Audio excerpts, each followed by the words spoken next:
Another week, another sci-fi book. This time, Blindsight by Peter Watts. I gotta admit, after reading this book, getting a little tired of sci-fi. I'm gonna explain why. But first, I'll talk about how I even found out about this.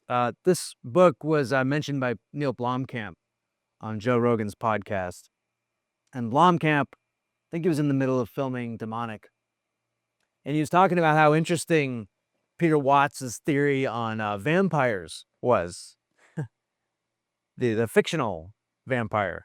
Um, and I'll get into what that is. So I bought it, read it, and again, I'm on a sci-fi kick because I'm writing my own sci-fi. So I'm trying to read the best, and I'm very frustrated right now, and I could see it coming. I knew why I was going to be frustrated, and it's because a lot of this book is dedicated to hypothetical species of humanoids and aliens. Okay, so what is it about? It's about a man named Siri Keaton. Siri Keaton had a traumatic childhood experience where he suffered from epilepsy, and his parents had him undergo a procedure that removed half of his brain, a hemispherectomy, and it removed the seizures, but it turned him into what seems kind of like a sociopath. And it starts off with him defending his friend and kind of kicking a kid bloody. And his friend says, like, "Dude, you're kind of weird." And he's like, "I can't help it. I've only got half a brain." And he talks throughout the book about how he can sort of interact with the other. He sort of remembers the other side of his brain. But there's a positive side, perhaps, to him being a sociopath, which is that he's very good at seeing patterns now, and so he's what's called a synthesist. And so in the book, he's on a spaceship as the synthesist on the crew, which is going and exploring outer solar system. But the book starts off with them oversleeping in their cryo chambers because the ship, which is powered by AI, it's called Theseus, has gone off track and decided to go and chase some other thing. And what it's found is this huge city-sized floating space station, which is made by aliens. And they don't get into what these aliens are. All you see is the space station, which is kind of shown on this cover here, kind of a depiction of it. It's very organic and kind of like viney. And there are two big things, really three big things happening in this book. The first one, as I mentioned, is Siri's sort of mental issue where he's a sociopath and he's trying to understand people, and he really struggles. He seems kind of autistic. It's kind of what I'm reading. And perhaps Peter Watts, maybe he's writing himself into that a little bit. And there's a whole lot of kind of exposition about a past girlfriend named Chelsea who tried to help him with these kind of like neuro updates that would allow him to think more clearly and kind of remove old bad memories. And you could insist old bad memories into new creatures and like new humans, and those could go off and fight wars for you. And so you kind of like carve off parts of your personality you didn't like, and they would go off and do useful things so that you never had to deal with it, right? There's some interesting commentary on that. The second thing that's happening is you've got this big structure out in space made by aliens, and figuring out what these aliens are. And it turns out that they're kind of like starfish. The author is a marine biologist, or was. And so there's a ton of detail about how a starfish could evolve off Earth in some other wherever and survive in a vacuum, and propagate itself, and also have this ability to use quantum entanglement in order to as a defense mechanism, basically. And the humans who interact with it on the ship, they end up interacting with these starfish, and it makes them hallucinate, which is very interesting. The third thing that's happening is there's a vampire in their crew named Sarasti, and Juka Sarasti. And Sarasti, they get into this whole background of like what a vampire is. And it turns out that 750,000 years ago in this world of the book, there was a vampire species that split off from Homo sapiens. And so Homo sapiens went that way, Homo sapiens vampirus or whatever goes that way. And the vampires were like super predators, and they were really, and they had this genetic mutation that allowed them to survive cannibalism. So they were able to eat each other and eat humans. And one of the things, there's a side effect, which is called a non-Euclidean, which means that anytime they see a right angle, which doesn't exist in nature, a perfect right angle doesn't exist in nature. It exists all the time with fabrication and and with a crucifix, they glitch out. And that's the author's explanation for why vampires would glitch out when they would see a crucifix, right? It's very clever, and that's what sold me on it when Blomkamp told me. I thought that's very clever. Um, and the whole time there's this whole drama about there being a vampire on the ship, and he's hungry. So he eats these supplements so that he doesn't eat people, but everybody's fearing for their lives because this vampire is their captain. Now, spoiler alert. Actually, I'll spoil it later. So here's why I kind of opened this so negatively, this episode. I would say 60 to 75% of this book is dedicated to explaining aliens and vampires and evolution and how these things might come to exist. All that's fine. It's pure hypothesis because we haven't found any. As I like to say, n equals 1. We only have Earth, we only have people, and there is no evidence of anything else yet. Doesn't mean it will never happen, but of course, it's possible. In order for that to be true, in order to find these other things, you have to hypothesize that intelligent life, not just life, but intelligent life, can evolve elsewhere. And what that naturally means is that, well, human life, human intelligent life, must have evolved from animals.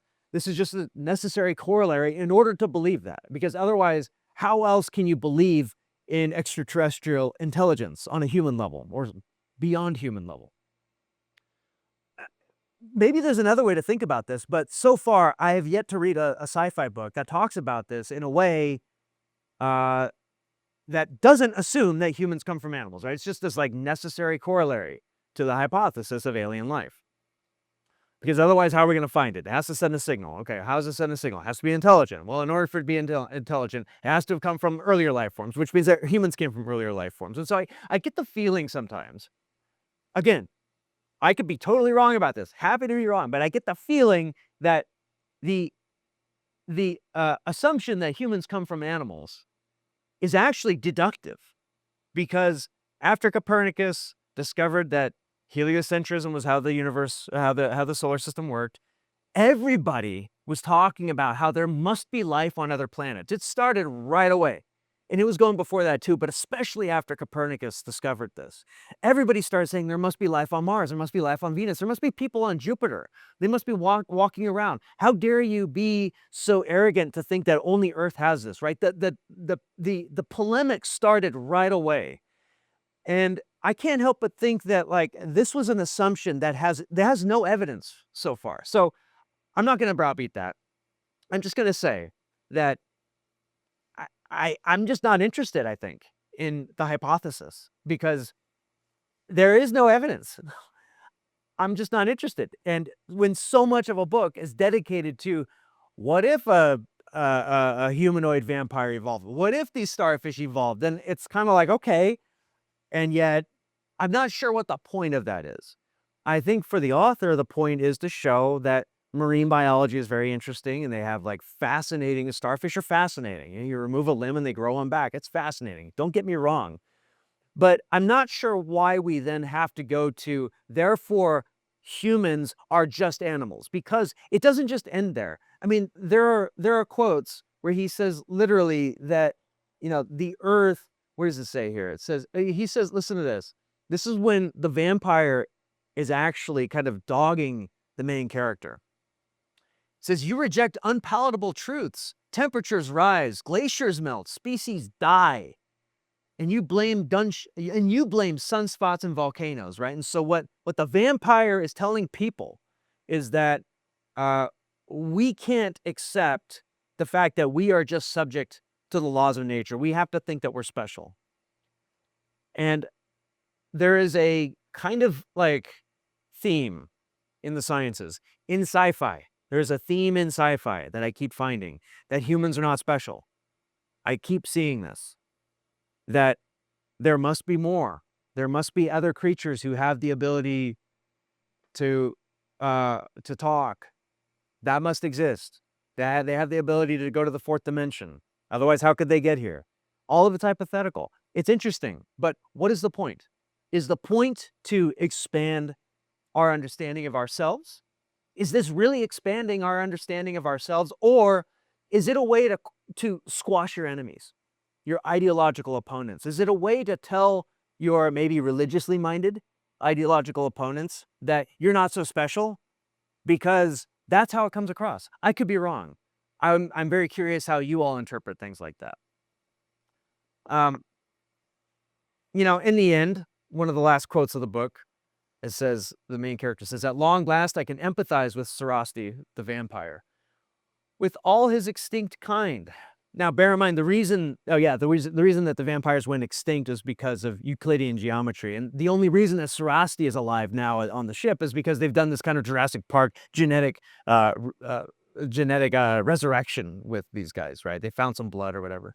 Because we humans were never meant to inherit the earth, vampires were. And that vampires attacking people is not genocide, just the righting of an ancient wrong, because humans caused vampires to go extinct.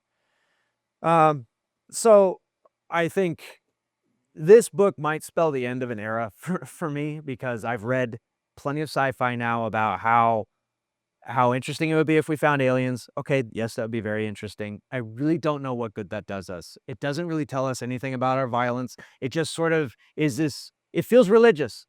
It feels like a religious proclamation, right? It's this anticipation of a Messiah. It's an anticipation of some kind of off-world entity who can come and mediate our differences, because there is no more earthly mediator. We used to have one. It was the League of Nations, or it was the Congress of Vienna, right? A world restored, right? That whole thing. There's these groups of people who used to mitigate, resolve tensions between nations. Those are gone. Who is resolving the tensions between America and Russia? Nobody. You just have two leaders meeting, and everybody's freaked out. And they've been freaked out for 80 years. I'm kind of tired of being freaked out. I'm sorry. I like hopeful messages. So I'm fired up because, these are supposed to be science, and they feel more and more religious as I read them. That's my take. I'm very interested in how you take it.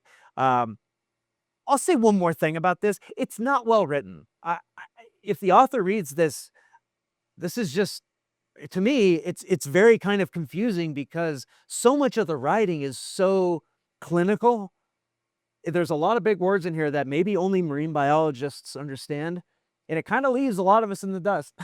I found it very difficult to read. It kind of read like William Gibson, where for pages I'll go, I don't really know what's happening, and finally, oh, it's because it's been about the starfish. He's been looking at the starfish the whole time, right? I was like, okay, I mean, you could have probably done that in like half a page, instead of spending 2.5 pages about the suction cups on the thing or whatever. So anyway, that's it. Thank you, Mr. Blomkamp. I kind of get why you like this book, because I kind of get the same feeling from Blomkamp's films, the body horror element about his perspective on people. That's a different essay, perhaps, but I see now the connection. Maybe you'll like it. Let me know what you think, but I didn't.